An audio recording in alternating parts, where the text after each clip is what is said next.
Saudara penumpang Batik Air kaget mengetahui pilot co-pilot tertidur meski curiga rute berubah. Pakar penerbangan Alvin Lee menilai faktor kelelahan pilot co-pilot meski dapat perhatian serius maskapai. Salah satu penumpang pesawat Batik Air ID6723 rute Kendari Jakarta 25 Januari yang lalu baru mengetahui ada insiden pilot kopilot tertidur dari pemberitaan. Namun penumpang mengaku sempat curiga karena pesawat terbang hingga ke area pantai selatan Jawa, bukan rute biasanya. Nah, untuk jam tibanya itu yang seharusnya setengah jam lagi itu kok harusnya berkurang, ini malah bertambah, Mbak, jam tibanya itu. Jadi kebetulan kan memang karena jalurnya tidak biasa ya, Mbak. Dan saya mengetahui bahwa itu pantai selatan karena saya juga memang berasal dari selatan ya. Jadi saya abadikan momen itu untuk untuk saya gitu loh. Tetap dugaan saya kira mungkin di bandaranya sedang crowded atau mungkin cuaca buruk, jadi mungkin pesawatnya disuruh berputar-putar dulu. Menteri Perhubungan Budi Karya Sumadi memberikan teguran keras maskapai Batik Air. Kementerian Perhubungan akan menginvestigasi insiden ini agar tidak terulang. Dirjen, kita menegur keras Batik Air dan juga minta agar dilakukan sanksi sesuai dengan ketentuan terhadap dua pilot itu. Sejauh ini apa penyebabnya? Sedikit Pak, buat itu sudah grounded Pak. Dalam keterangan tertulis yang diterima oleh Kompas TV, maskapai Batik Air membebas tugaskan sementara 2 pilot yang tertidur saat menerbangkan pesawat rute Kendari Jakarta. Keputusan ini diambil sebagai bentuk keseriusan maskapai terkait aspek keamanan dan guna kepentingan investigasi.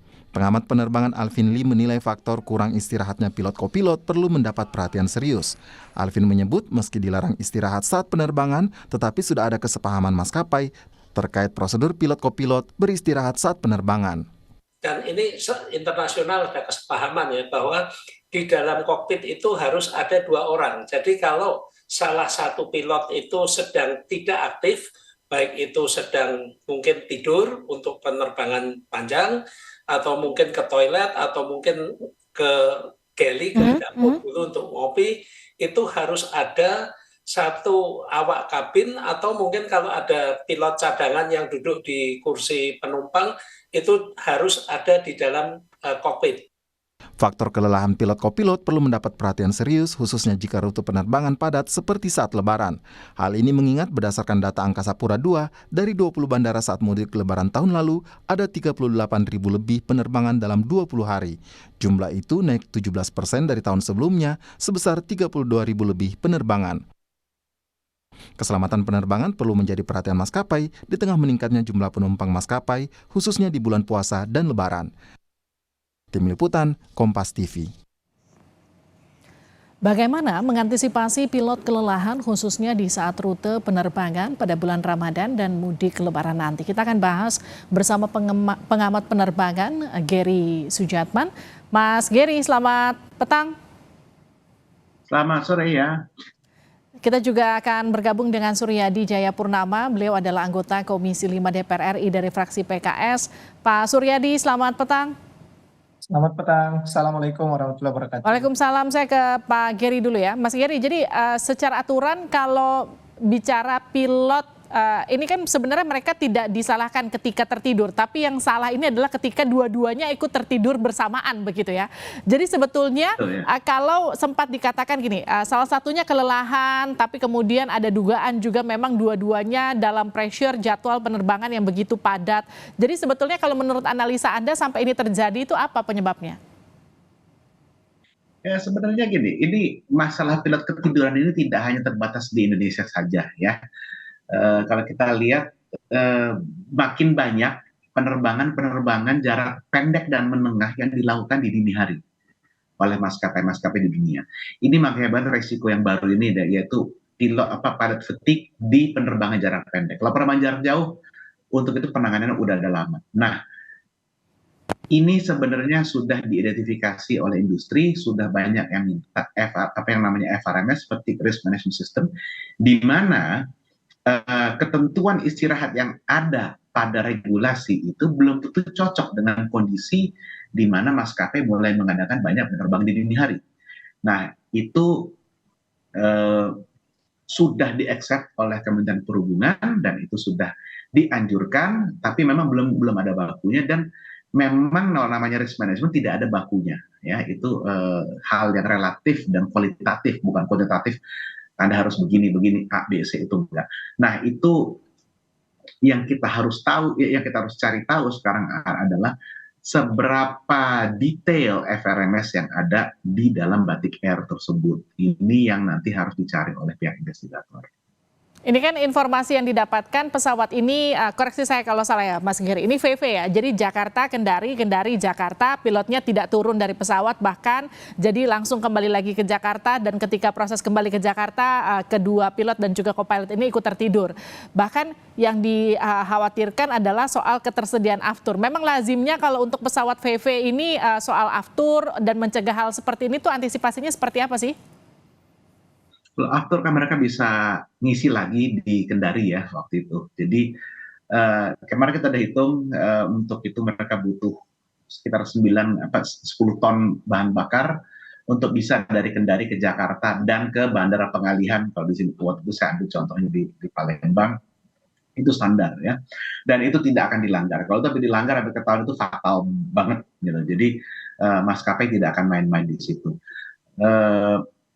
Yang masalah krunya pilotnya bolak-balik itu juga nggak masalah ya. Cuman kembali lagi yang harus dilihat sesuai dengan namanya asas FRMS tadi, asas Fatigue Risk Management System, itu harus dilihat. Kalau misalnya peraturannya membolehkan satu kru set terbang dari Jakarta ke Kendari bolak-balik, itu penerbangannya sekitar 5 jam total. Ya, terus ditambah duty 1 jam sebelum, asumsi setengah jam pada saat di sana, terus 1 jam setelah selesai terbang baru selesai tugas. Jadi 5 jam plus 2 plus setengah, jadi 7,5 jam. Ya, 7,5 jam duty. Kalau itu di siang hari atau berangkatnya pagi dalam arti setelah subuh, itu mungkin wajar. Yang harus dilihat dari sisi FRMS ini, kalau dia berangkatnya ibarat jam 2, jam 3 pagi, efeknya apa? Apakah limitasi duty time untuk berangkat jam segitu harus diturunkan atau tidak? Apakah limitasi flying time buat krunya untuk jam segitu harus diturunkan atau tidak? Dan itu harus dilihat dan dinilai gitu. Itu mohon maaf tidak ada bakunya. Kalau begini segini totalnya, begini total itu tidak ada. Di FRMS tidak ada. Oke, saya ke Pak Suryadi. Pak Suryadi, bagaimana melihat insiden ini, Pak? Ya, jadi kami sangat terkejut ya dengan adanya insiden ini, kedua pilot yang tertidur hampir sekitar 30 menit gitu ya. Kenapa kami terkejut? Karena pertama betapa tidak ada pengawasan ya. Padahal kita tahu kalau dalam dunia penerbangan ketentuannya itu kan sangat rigid ya dibandingkan dengan moda transportasi lain seperti darat maupun di pelabuhan gitu ya. Kenapa poin pentingnya di sini adalah Batik Air ternyata ada indikasi tidak menerapkan prosedur yaitu daftar periksa diri. Karena kan semestinya setiap pilot begitu menerbangkan pesawat paling tidak itu diperiksa dirinya itu terhadap 6 hal yang disingkat dengan I'm safe gitu ya. Pertama illness gitu ya, kondisi apakah dia sedang sakit atau tidak. Kemudian medical, apakah dia sedang ketergantungan obat tertentu, minum obat yang punya pengaruh misalnya ngantuk, kemudian kondisi stres, kelelahan, faktor alkohol, dan juga kondisi emosionalnya. Nah ini berdasarkan indikasi yang disampaikan oleh KMKT ternyata Batik Air tidak menerapkan itu. Nah itulah yang membuat kita kaget. Nah, oleh karena itu kita minta supaya ini tidak boleh terulang lagi begitu. Lalu tindakannya apa kemudian? Apakah Komisi 5 akan memanggil Kemenhub untuk menindaklanjuti ini? Karena kita tahu bentar lagi sudah memasuk bulan puasa, bentar lagi Lebaran, artinya jam penerbangan itu akan jadi sangat luar biasa padatnya. Pressure mereka juga untuk bekerja juga pasti akan lebih besar. Itu seperti apa antisipasinya? Ya betul, kami sudah jadwalkan nanti akan memanggil Menteri Perhubungan termasuk juga para operator penerbangan ya, karena kita tidak saja yang saya dengar sudah diberikan sanksi kepada pilot yang bersangkutan, tapi maskapainya ini juga perlu diberikan sanksi ya, bukan cuma teguran, tapi karena tidak menerapkan prosedur keselamatan, yaitu daftar periksa diri. Dan yang lebih penting yang kita harap juga ada semacam sanksi sosial.